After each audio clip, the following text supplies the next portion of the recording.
बिस्मिल्लाहिर्रहमानिर्रहीम। अस्सलाम वालेकुम स्टूडेंट्स, उम्मीद है कि आप खैरियत से होंगे।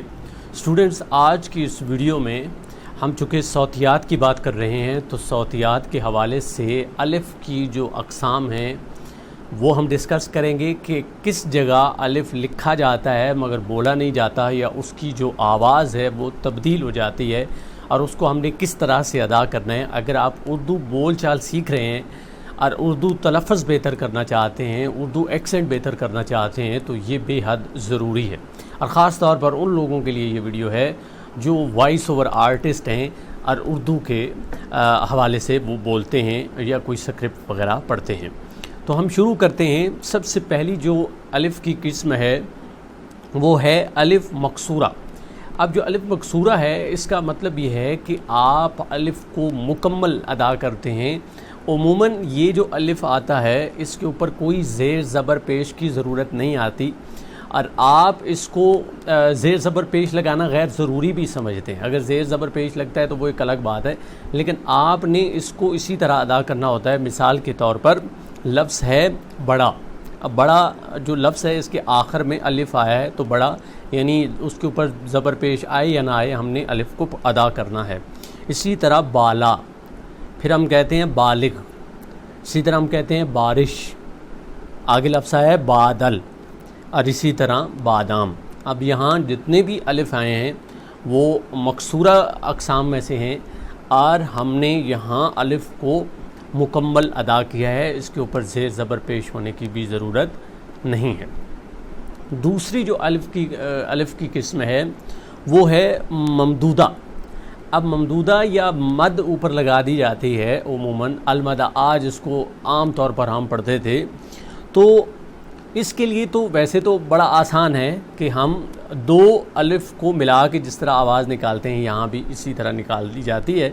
और उमूमन ये जो लफ्ज़ है या हर्फ है ये लफ्ज़ या अल्फाज के शुरू में आता है।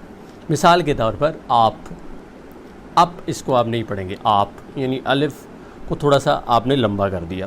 माल, इसी तरह आता है आब, आतिश, आपस, इसी तरह आबा, आदाब और आवाज़ वग़ैरह।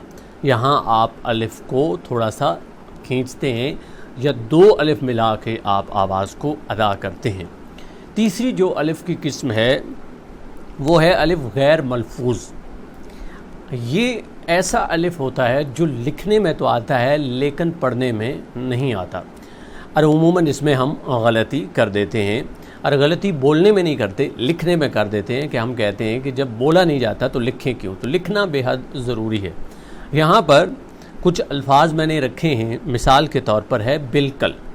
अब बिलकल में बालकल आप इसको नहीं पढ़ेंगे चूँकि वहाँ अलिफ़ आप अदा कर रहे हैं, यहाँ अलिफ़ जो है वो खामोश रहेगा, बिलकल। इसी तरह है बिल उमूम। अब बिल उमूम में भी जो अलिफ़ है वो खामोश है। इसी तरह है बिल खुसूस, बिल खुसूस में भी अलिफ़ खामोश है। आगे आया है बिल जज़्म। अब बिल जज़्म जो है यानी मजबूती के साथ, ये भी यहाँ पे खामोश है। और बिल्लाह, अब यहाँ पर भी ये अलिफ़ जो है खामोश है। ये अलिफ़ की तीसरी किस्म थी। अब आ जाते हैं चौथी और सबसे अहम जिसमें हम उमूमन गलती करते हैं ख़ास तौर पर पढ़ने में, इसकी ये किस्म है अलिफ़ वावी। अब ये जो अलिफ़ वावी है ये मखसूस कर दी गई है जो अंग्रेज़ी से उर्दू में अल्फाज आए हैं, ये उर्दू अल्फाज के लिए नहीं है, ये बात याद रख लेनी है आपने। और अलिफ़ जो वावी है इसकी जो आवाज़ है उमूमन अलमदा आ जो है वो जिस तरह आप शुरू में अदा करते हैं ये दरमियान में इस तरह की लिखा नहीं जाता, मगर आवाज़ इस तरह जिस तरह वो की आवाज़ निकलती है हल्की सी, इस तरह आप आवाज़ निकालते हैं। और अंग्रेज़ी के अल्फाज के लिए ये मखसूस है, हर अंग्रेज़ी के लफ्ज़ के लिए भी नहीं, मगर कुछ अंग्रेज़ी के ऐसे अल्फाज होते हैं जिनकी ख़ास एक बोल चाल होती है अंग्रेज़ी में, तो जब हम उर्दू में उसको लेकर आते हैं तो फिर थोड़ा बहुत हमें तब्दीली उसके अंदर करना पड़ती है। मिसाल के तौर पर लफ्ज़ है बॉल।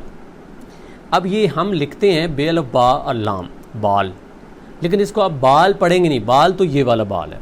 جب آپ انگریزی والے بال کی بات کریں گے تو وہ ہلکا سا یہ جو الف ہے اس کو وہ کی ہلکی سی آواز آپ نے نکالنی بال. اسی طرح لفظ ہے لکھا جاتا ہے کال لیکن پڑھا نہیں کال جائے گا, یہ ہوگا کال ہلکا. کال بھی بہت زیادہ بھی اس کو نہیں کرنا لیکن کال. یعنی آپ انگریزی میں اگر دیکھیں تو یہ دونوں لفظ کیا ہیں بال کھول. اب یہاں کھول تو ہم نہیں پڑھ سکتے اس لیے یہاں ہم کال پڑھیں گے. اسی طرح لفظ ہے کالج. اب کالج لکھا جاتا ہے, ہم عموماً کالج ہی پڑھتے ہیں مگر یہ لفظ کیا ہے کالج. انگریزی میں کیا ہے کالج. اب ہم کھے کا لفظ یہاں ادا نہیں کریں گے, اس کے لیے مخصوص اردو کی صوت ہے اور وہ ہے کالج. اسی طرح ہے کامن, کامن مین, عام طور پر ہم کامن کہتے ہیں تو کامن ہلکا سا اس کو آپ نے گھمانا ہے, یعنی جس طرح واو کی آواز ہوتی ہے اس طرح نکالنی ہے. اور بھی اس طرح کے کچھ الفاظ آپ کے سامنے آئیں گے مگر اس میں یہ دھیان رکھنا ہے کہ یہ اردو کے جو الفاظ ہیں ان کے لیے نہیں ہے. مثلا آپ یہ پڑھنا شروع کر دیں کہ کاش, کاش کو کاش نہیں کہنا, وہ کاش ہی ہے. مگر یہ جو انگریزی سے لفظ آئے ہیں ان کے لیے آپ نے ضرور کرنا ہے. میں نے مثالیں دے دیں بال, کال, کالج اور اسی طرح کامن وغیرہ یہ الفاظ ہیں. تو اسٹوڈنٹس الف کی جو صوتیات کے حوالے سے بول چال کے حوالے سے اقسام تھی وہ میں نے آپ کے سامنے رکھی. ویسے تو اور بھی ہیں لیکن یہاں یہ 4 امپورٹنٹ تھی. پہلے الف مکسورہ ہے یعنی الف کو جس طرح ہے اسی طرح ادا کرنا ہے. دوسرا الف ممدودہ ہے جس طرح جس کے اوپر مد لگا دی جاتی ہے, یعنی 2 مرتبہ جس طرح الف کی آواز ہوتی ہے تھوڑا سا کھینچ کر ادا کرنا ہوتا ہے. تیسرا غیر ملفوظ یعنی الف لکھا جائے گا پڑھا نہیں جائے گا, یہاں لکھنا ضروری ہے پڑھیں یا نہ پڑھیں.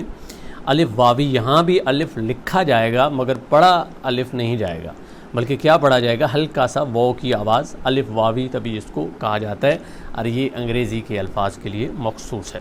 امید ہے کہ اس لیکچر سے آپ سیکھیں گے اور آپ کی جو اردو بول چال ہے وہ بہتر ہوگی. آپ سے ملیں گے نیکسٹ لیکچر میں. مجھے دیجیے اجازت. اللہ نگہبان.